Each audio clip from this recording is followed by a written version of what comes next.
My wife used open marriage to justify cheating, then set rules for me, so I filed for divorce. I thought my marriage was strong. My wife and I had been together for years, built a home, and shared dreams. But one day she sat me down with a confession. She wanted an open marriage. Not a discussion, not a compromise, just a declaration. She told me it would strengthen our bond, give us freedom, and prevent resentment. I was blindsided, but I loved her, so I hesitated before answering. Then I learned the truth. She had already found someone else. This was not about mutual exploration, it was about justifying her betrayal. And worse, she expected me to follow her rules. She wanted full control over what I did, who I saw, and when. Her open marriage was only open in one direction, hers. I had a choice: accept a marriage built on dishonesty or take back my self-respect. What I did next changed everything, exposing her hypocrisy and leaving her with nothing but regret. Stay with me to the end, because what happened next will leave you stunned. Marriage, to me, was built on trust, commitment, and a shared vision of the future. My wife, Emily, and I had been together for nearly 8 years. We met in college, fell in love quickly, and everything felt like it was meant to be. She was the one person I believed would always be by my side. We built a life together, moved into a cozy home, worked hard in our respective careers, and talked about the future constantly. We had dreams of traveling the world, starting a family, and growing old together. For most of our marriage, I never questioned her loyalty. We had our ups and downs like any couple, but nothing ever seemed beyond repair. She was loving, supportive, and always reassured me that we were in this together. I trusted her completely. That was my mistake. Looking back, there were subtle warning signs, things I brushed off as normal shifts in a long-term relationship. She started spending more time on her phone, often smiling at messages she never shared. Her late nights at work became more frequent, and her weekend outings with friends grew longer. She seemed distant, but whenever I asked if something was wrong, she would laugh it off and tell me I was imagining things. I convinced myself that I was overthinking. I told myself that we had been together long enough to weather any storm. But nothing could have prepared me for the moment she sat me down and told me she wanted to change the very foundation of our marriage. She wanted an open relationship. Emily presented it as a new way for us to explore without losing each other. She claimed it would add excitement, make us stronger, and prevent us from becoming complacent. It felt rehearsed, like she had thought through every word to convince me that this was the right path. But something about it felt off. The way she spoke, the way she avoided my gaze, it did not feel like an invitation to explore together. It felt like she had already stepped outside of our marriage and was now just looking for my permission. I should have realized then that something was wrong. I should have questioned why she suddenly had this urge after years of commitment. But I was still in love with her, still holding on to the idea that our marriage could be saved. I did not know it yet, but my trust had already been shattered. And soon, I would discover just how deep the betrayal ran. Before Emily brought up the idea of an open marriage, our relationship had been steady, or at least I thought it was. We met in college, where she was studying psychology, and I was working toward a degree in business. From the beginning, she had this magnetic personality, charming, confident, and always the center of attention. People were drawn to her, and I was no exception. Our love story was not rushed. We spent years growing together, supporting each other through career struggles, financial hardships, and life's unexpected challenges. When we finally got married, it felt like the natural next step. We built a life together, a home filled with laughter, weekend getaways, and late-night conversations about our dreams. For the first few years, everything seemed perfect. We spent time together, tried new things, and had a healthy balance of independence and togetherness. I never felt the need to question her loyalty, because Emily was affectionate and made me feel like I was the only man in the world for her. But looking back, I realized the cracks had been forming long before she voiced her desire for an open marriage. It started subtly. Emily began prioritizing new friendships, spending more time away from home, and keeping her phone close to her at all times. Whenever I would ask about her day, her answers became vague, like she was hiding something. There were also moments when I noticed a change in her behavior toward me. She seemed more critical, less affectionate, and sometimes even distant. At first, I blamed it on stress from work. I told myself that all relationships go through phases, and this was just one of them. I never wanted to be the insecure husband who doubted his wife without reason. So, when she brought up the idea of an open marriage, I was blindsided.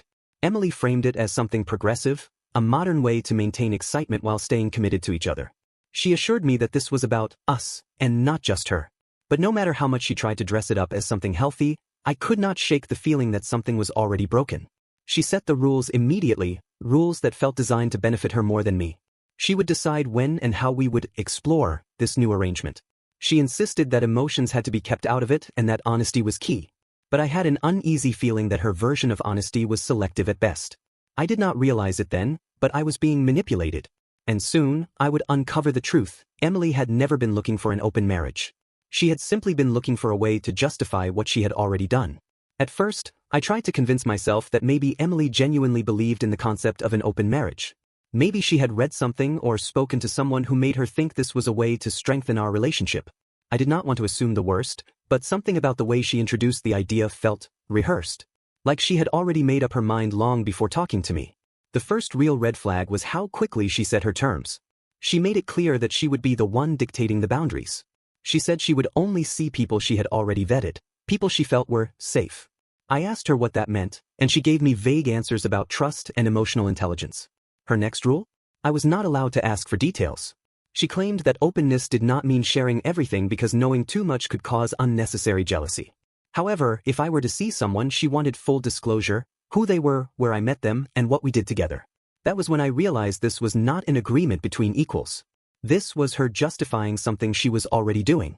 At first, I played along, watching how she navigated this newfound freedom. She began dressing differently, putting extra effort into her appearance even when she claimed she was just going out for errands. Her phone, which she once left unattended without worry, never left her sight. She set new passwords and even started taking work calls outside. One night, she claimed she was meeting up with some old friends from college. I did not question it, but something in my gut told me to check. A few hours after she left, I drove to the bar she said she was going to. I parked outside and waited. She never showed up. Instead, I tracked her phone location, something I had never done before, but at this point, I needed answers. She was at a small hotel across town. I could not bring myself to go inside, but the next morning, I asked her casually about her night. She lied straight to my face, going on about how she and her friends had a great time, even mentioning a fictional conversation they had. That was when I knew. She was already cheating, and the open marriage idea was nothing more than a cover-up. I spent the next few weeks gathering proof. I did not want to accuse her without evidence. Every night, she claimed to be exploring her freedom, but in reality, she was just seeing the same person. I hacked into our shared phone bill account and saw repeated calls and texts to a specific number. I called the number from a different phone. A man answered. I did not say anything. I just listened to the silence before hanging up. Now, I had confirmation.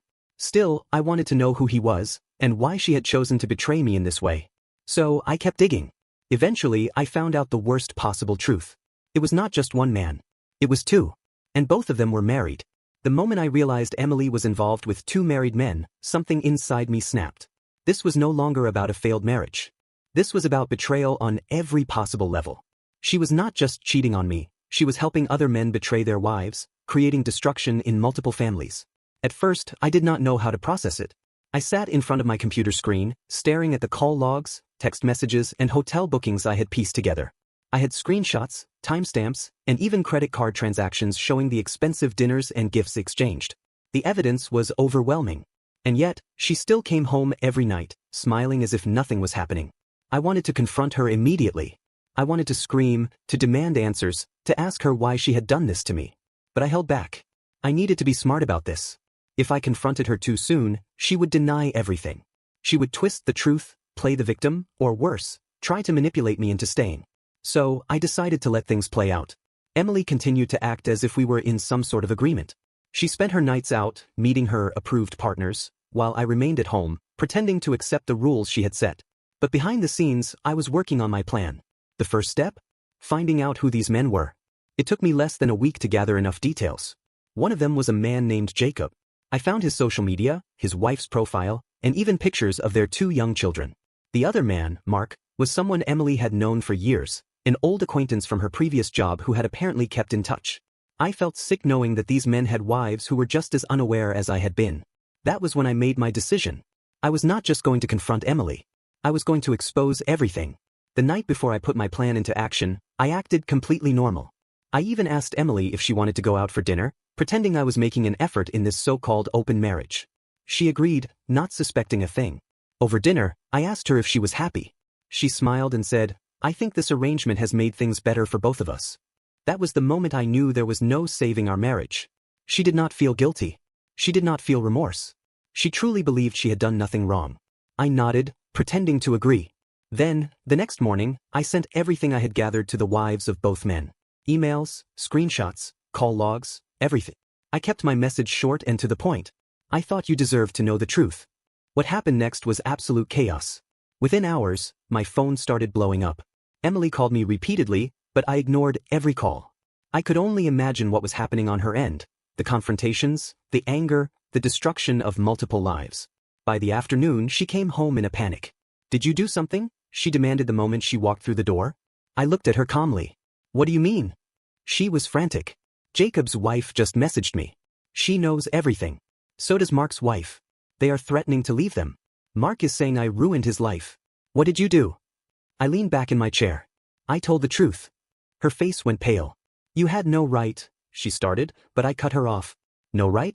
You set the rules, remember? I followed them. You said I could not ask for details, so I found them myself. You said I could not know who you were with, so I figured it out on my own. And now, I am choosing to act in a way that benefits me. She opened her mouth to argue, but I was not done. I have already filed for divorce. Her eyes widened in shock. You, what? I filed this morning. You will be served the papers soon. She stared at me as if she could not comprehend what was happening. For the first time, she looked afraid. Not because she was losing me, but because she was losing control. You cannot do this, she said. We agreed. No, I interrupted. You made the rules. You manipulated the situation to justify what you were already doing. But I am done playing your game. She tried to argue, but I walked away, leaving her standing there in silence. And just like that, everything she had built, everything she had twisted to suit her selfish desires, began to crumble.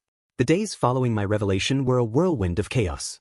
Emily had never imagined losing control of the situation, and now she was scrambling to regain her footing. But there was no fixing this, not for her. She tried calling, texting, and even leaving long, emotional voicemails. At first, she played the victim. She claimed she was confused, that she had never meant to hurt me. She insisted that we could work things out, that I was just overreacting. When that failed, she turned to anger. You had no right to ruin their marriages, she screamed over the phone one night. You have no idea what you have done. I simply replied, I did what I had to do. She hated that response. She hated that she no longer had control over me. It was not long before the fallout spread. Both of Emily's married lovers faced severe consequences. Jacob's wife filed for divorce almost immediately. She had apparently suspected something but never had solid proof until I provided it. Mark's wife, on the other hand, took a different approach. Instead of leaving right away, she confronted him in front of his entire family. His parents, his siblings, everyone heard what he had done. He lost more than just his marriage that day. He lost his reputation.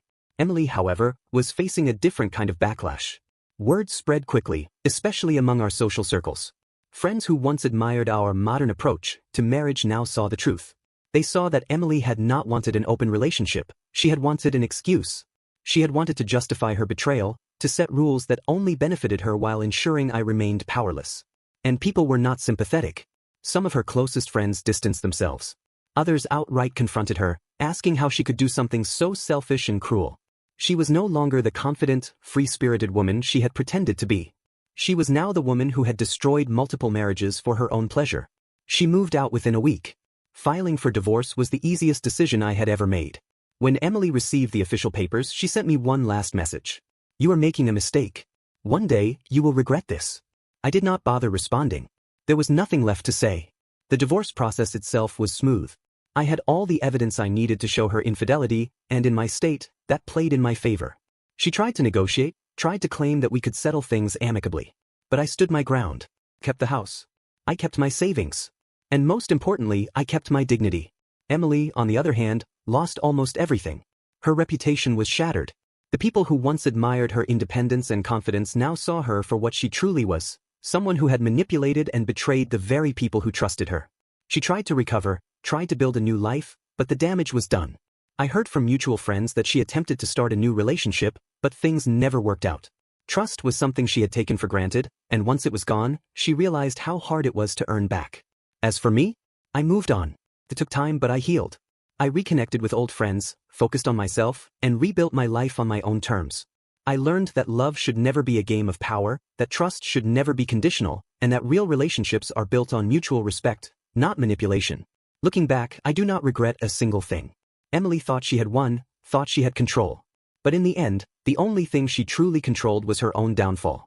What do you think? Was I right to expose everything? Or should I have handled things differently? Let me know your thoughts in the comments. And if you enjoyed the story, make sure to like the video, subscribe to the channel, and hit the bell icon for more. Thanks for watching.